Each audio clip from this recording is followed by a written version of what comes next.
आज से कुछ साल पहले एक आंदोलन से एक पार्टी खड़ी हुई थी और आंदोलन था, भ्रष्टाचार का आंदोलन था, अभिव्यक्ति की आज़ादी का, ये सब विषयों को लेकर एक पार्टी खड़ी हुई। उस पार्टी ने दिल्ली में जिस प्रकार का भ्रष्टाचार किया उसका जवाब उनको इस बार जो हाल में चुनाव हुए उसको उस चुनाव में उनका जवाब मिला। और उस पूरे भ्रष्टाचार का कोई फलक्रम बना, मतलब जो एक जिससे सारा मामला हिला वो था दिल्ली में बनाया गया एक शीश महल। वो फलक्रम बना, दिल्ली की जनता ने उनको सिरे से नकार दिया। अब केजरीवाल साहब दिल्ली में तो उनका मामला साफ हो गया था, अब उनके पास पंजाब बचा था। पंजाब पहुंच गए और पंजाब पहुंचकर भी कहते हैं ना कि चोर चोरी से न जाए, चोर चोरी से जाए, हेरा फेरी से ना जाए। वो वहां पर उसी प्रकार के काम करने लगे। एक शीश महल वहां पर भी बनने लगा और असल में शीश महल उनको चुभता है। दिल्ली की हार के बाद शीश महल उनको चुभने लगा। वहां का एक मुख्य अखबार है पंजाब केसरी, पंजाब का जगबानी पंजाब केसरी, उनके उर्दू का अखबार भी निकलता है। उन्होंने एक ये खबर छापी थी नवंबर 2025 के अंदर। इस खबर में केजरीवाल का जो नया शीश महल बन रहा है, जिस प्रकार से सरकार वहां का उनका शीश महल बना रही है, उसके बारे में खबर थी। और खबर थी हमारे वहां पर जो कार्यकारी अध्यक्ष हैं उनके हवाले से, अश्विनी शर्मा जी हमारे कार्यकारी अध्यक्ष हैं, उनके हवाले से खबर थी।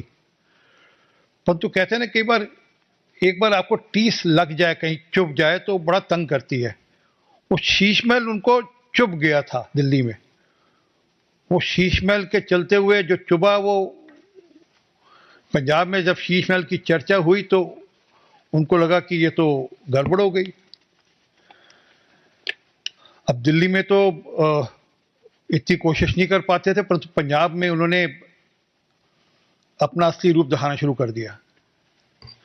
मुझे याद है कि उन दिनों में अगर आप कुछ चैनल्स में भी खबरें चलाई थी, किस प्रकार से सुबह जब अखबार वितरण के लिए जा रहा था, ये बात है 2 नवंबर 2025 की, ये खबर है 1 नवंबर की खबर है। अगले दिन जब अखबार बंटने के लिए जा रहा था तो जो गाड़ियां अखबार लेकर जा रही थी उन पे छापे मारे गए थे और छापे मारकर जो उनके ड्राइवर से उनके फोन खोस लिए गए और अखबार रोक लिया गया पुलिस के द्वारा। और क्यों रोका गया कि हमने चेक करना है, अखबार नहीं, हमने आपकी गाड़ी चेक करनी है।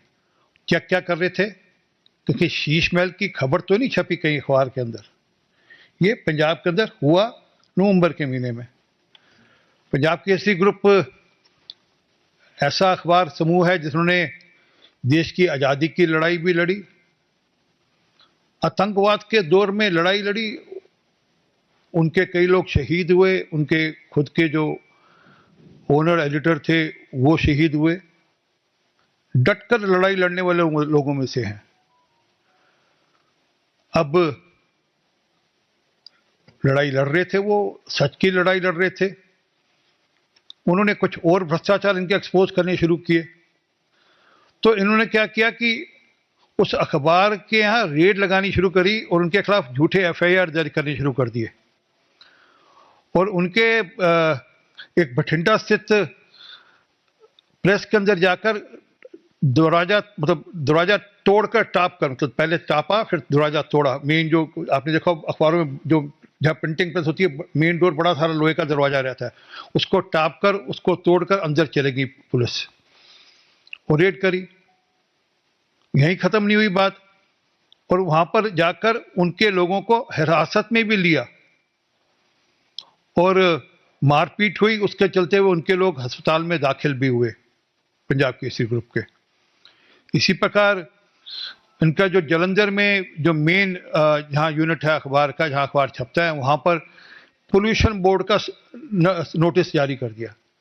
अब मुझे नहीं पता कि अखबार में कोई पानी का काम होता है या कोई और कोई काम होता है, अखबार में तो कागज का काम होता है, उसमें पोल्यूशन का कोई मतलब नहीं।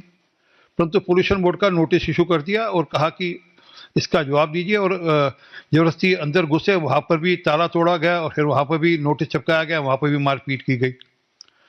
असल में क्या है कि मानसिकता तो वही है, माई वे या हाईवे वाली, वो अराजकता वाली मानसिकता पूर्ण रूप से वहां पर परिलक्षित हो रही है।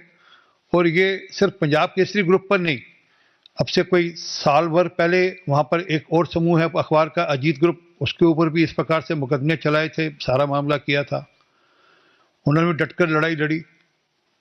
शायद केजरीवाल साहब को ये समझ में नहीं आ रहा कि पंजाब है, पंजाब के लोग लड़ना जानते हैं, शहीद होना जानते हैं, और पंजाब का मीडिया तो बहुत इस मामले में अलर्ट है। तो ये लगातार वैसी सब चीजें कर रहे हैं जिस प्रकार से श्रीमती इंदिरा गांधी किया करती थी।